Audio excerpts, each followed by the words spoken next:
अर्थ गणधर विचारई रची आगम उपदेशई भविक जीव संशय निवारे। आहा, दिव्यध्वनि अनुसार આગમમાં આવેલી આ વાત છે અને તે જેને અંદર જાણી છે તેને સંશય રહેતો નથી. દ્રવ્યને જાણનાર ઉઘાડેલા જ્ઞાન વડે જ્યાં વિશેષોમાં રહેલા શુદ્ધ સામાન્ય જીવને ભાળ્યો ત્યાં સંશય રહેતો નથી, મિથ્યાત્વ રહેતું નથી. સમ્યક દર્શન થઈ જાય છે, નિશંક થઈ જાય છે કે મારો આત્મા જેવો આજ મને અનુભવમાં આવ્યો એવો જ છે, મને એમાં કઈ શંકા નથી. એમ મિથ્યાત્વનો કોઈ અંશ રહેતો નથી. નિશંક થયો પછી આમ હશે કે તેમ હશે એ સંશય નહીં, વિમોહ નહીં, વિભ્રમ નહીં, કાંઈ નહીં. અહીં વિશેષોમાં રહેલા એક જીવ સામાન્યને અવલોકનારા અને વિશેષોને નહીં અવલોકનારા એ જીવોને એમ અનેક જીવ લીધા છે ને. શું કહ્યું? એ જીવોને બહુવચન પંચમ કાળમાં એકને સમ્યક દર્શન થાય એમ નહીં, ઘણા જીવો આ પ્રકારે જો અવલોકન કરશે તો એને સમ્યક દર્શન થશે. જીવો બહુવચન લીધું છે, જીવને નહીં, જીવોને, આવા જીવોને, એ જીવોને એમ અનેક જીવ લીધા છે ને. જીવને એમ એક વચન નથી, પણ એ જીવોને એમ બહુવચન લીધું છે. મતલબ કે પર્યાય ચક્ષુને બંધ કરીને ઉઘાડેલા દ્રવ્યાર્થી જ્ઞાનથી જે જુએ, જે કોઈ જેટલા આત્માઓ જુએ તેવા અનેક જીવોની વર્તમાન પંચમ કાળમાં સંભવિતતા છે. જુઓ, આ પંચમારાના સંત પંચમારાના શ્રોતાઓને આમ વાત કહે છે એમ કે પંચમ કાળમાં પણ અનેક જીવો આમ પોતાના શુદ્ધ ત્રિકાળી દ્રવ્યને જોશે, અવલોકશે. શ્રોતાને એમ કહેતા નથી કે તારાથી આ નહીં થાય, માટે મને ન સમજાય એ વાત મૂકી દે. પ્રભુ પર્યાય છે તેને પણ જ્યાં જોવાનું બંધ કરવું છે ત્યાં આ ન જાણું, આ ન જાણી શકું એ પ્રશ્ન જ ક્યાં છે? પર્યાયને જોવાનું જ્ઞાન સર્વથા બંધ કરીને જ્યાં દ્રવ્યને જોવાના ઉઘાડેલા જ્ઞાન વડે જોઈશ ત્યાં તને આખો ભગવાન ભળાશે. તારા ભગવાનનો તને ભેટો થશે. એ ભગવાન છાનો નહીં રહે, તને દર્શન થશે. જાય ક્યાં? પ્રાપ્ત થાય જ.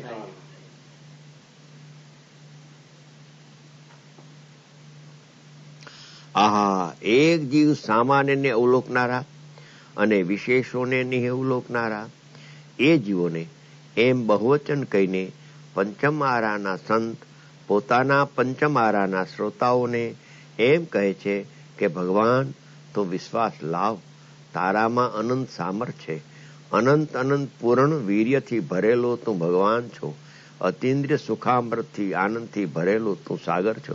ભગવાન આ પુરુષ, સ્ત્રી કે નપુંસક તે તું નથી, માટે તું શરીરને ન જો, આકૃતિને ન જો, પરને ન જો. અરે એ બહારમાં તો ક્યાં તારે જોવું છે, પણ એ બધા જે તારી પર્યાયમાં જણાય છે રાજેશ, એ બધા જે તારી પર્યાયમાં જણાય છે તે પર્યાયને જોવાની તારી પર્યાય આંખને બંધ કરી દે.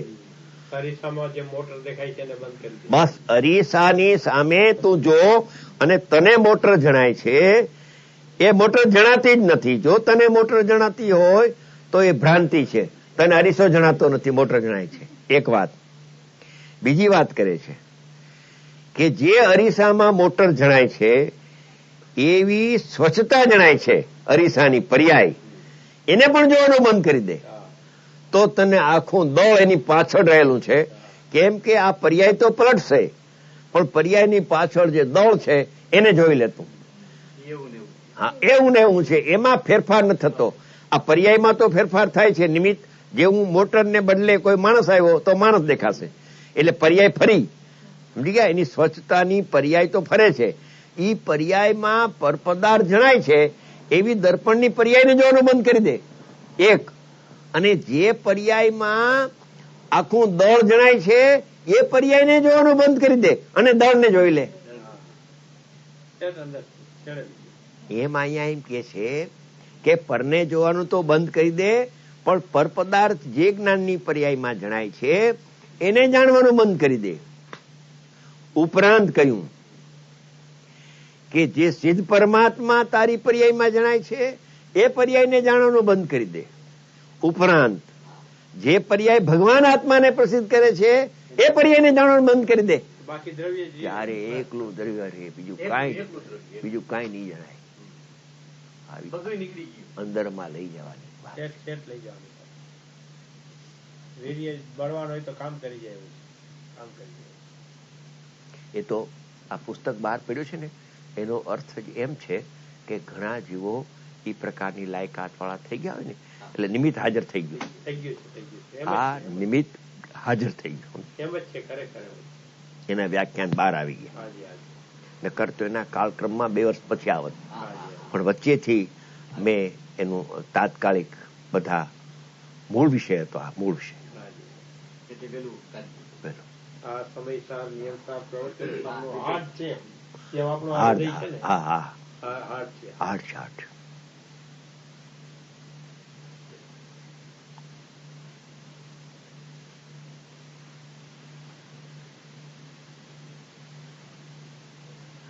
આહા 40 અને બીજો પારો બચલો.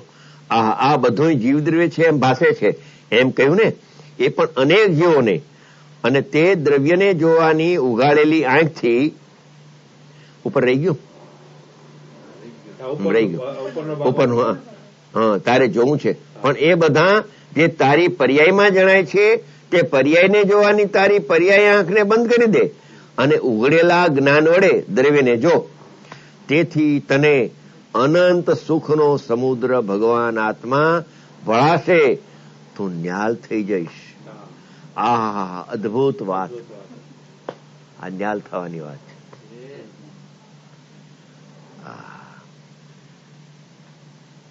હવે જેને આત્મા દ્રષ્ટિમાં શુદ્ધ આત્મા આવ્યો પછી એને કેની અપેક્ષા હોય? આ બધું જીવદ્રવ્ય છે એમ ભાસે છે એમ કહ્યું ને. એ પણ અનેક જીવોને અને તે દ્રવ્યને જોવાની ઉઘાડેલી આંખથી પર્યાયને જોવાની એક આંખ સાવ બંધ કરેલી છે, જ્યારે દ્રવ્યને જોવાની બીજી જે ઉઘાડેલી આંખ છે તે વડે જોતા બધું જીવદ્રવ્ય છે એમ ભાસે છે. અર્થાત અતિન્દ્રિય સુખનો સાગર નિર્મળાનંદ પ્રભુ આત્મા જણાય છે. એટલે કે આત્મદ્રવ્ય ઇન્દ્રિય ગમ્ય નથી, વિકલ્પ ગમ્ય નથી, પર્યાય નય વડે પણ ગમ્ય નથી, પણ એકલા ઉઘાડેલા દ્રવ્યાર્થિક નયના ચક્ષુ વડે જ જણાય તેવું તત્વ છે. પહેલા પર્યાય દ્રષ્ટિમાં દ્રવ્યને જોનારું જ્ઞાન બંધ હતું. અવસ્થાઓને જોનારને પોતાની દ્રષ્ટિ પોતાને જોતી ન હતી. તેથી કહ્યું કે અવસ્થાને પર્યાયને જોવાની આંખ સર્વથા બંધ કરી દે. પર્યાયો તો તે પોતાના ક્રમમાં પોતાના કાળે થશે જ, પણ તે પર્યાયોને નારકપણા આદિને જોવાની આંખ સર્વથા બંધ કરી દે. તેને જોવાની આંખ બંધ કરી એટલે જોવાનું સર્વથા બંધ થઈ ગયું એમ નથી. પર્યાયને જોવાનું જ્યાં બંધ કર્યું ત્યાં તરત જ અંદર દ્રવ્યને જોવાનું દ્રવ્યાર્થિક નયનું જ્ઞાન ઉઘડ્યું છે અને તે જ્ઞાનમાં આખો પૂર્ણાનંદનો નાથ ચિત્ત ચમત્કાર પ્રભુ આત્મા જણાય છે. લ્યો હવે આવી વાત દિગંબર સિવાય બીજે ક્યાં છે? બીજે તો બહારની ક્રિયાકાંડની વાતો છે, પરંતુ ભગવાન જેનાથી ભવનો અંત ના આવે તે ચીજથી શું? બાપુ, આત્મદ્રષ્ટિ વિના 84ના અવતારમાં નરક આદિના જે દુઃખો જીવ ભોગવે છે તેનું વર્ણન સાંભળ્યું ન જાય એવું છે. અને તને જોતા જે આનંદ આવે તે આનંદની શી વાત કઈ ન જાય. ઓલું દુઃખ સહન ન થાય અને આનંદ આવે એની વાત કઈ ન જાય. એ તો એ જ જાણે. એ કયો ન જાય એવો આનંદ તને આવશે. વાણીમાં ન કહેવાય એવો તને આનંદ આવશે. આહા, એકલા ઉઘાડેલા દ્રવ્યાર્થિક ચક્ષુ વડે જોતા બધું દ્રવ્ય છે એમ ભાસે છે. અર્થાત ત્રિકાળી એકરૂપ દ્રવ્ય જણાય છે. આ દ્રવ્ય જયારે ભાષ્યું છે ત્યારે હવે વિષય બદલો. 41 પાનાના છેડેથી વિષય બદલો. હવે આત્માનું દર્શન થયું, ભાષ્યું છે, ત્યારે હવે પર્યાયને જાણવાનું યથાર્થ જ્ઞાન પ્રગટ થયું છે. આત્માને જયારે જાણે સોનાને જાણે ત્યારે સોનાનો ઘાટ યથાર્થપણે જણાય. એમ પહેલા દ્રવ્યાર્થિક નહીંને બંધ કરીને પર્યાયને જોવું એમ ન લીધું, પણ પર્યાર્થિક નહીંના ચક્ષુ સર્વથા બંધ કરીને દ્રવ્યાર્થિક નહીંથી જોવું એમ કહ્યું, કેમ કે દ્રવ્ય ભાસતા પર્યાય યથાર્થ ભાષે છે. તો હવે કહે છે 42 પાનું કાલ.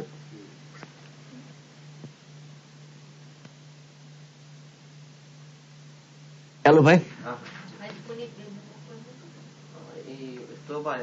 હા કરો. પુરીબેન પાનું 42, અદ્વિતીય ચક્ષુ પ્રવચન સાર ગાથા 114, એના ઉપરના પૂજ્ય ગુરુદેવના વ્યાખ્યાન 3 છે.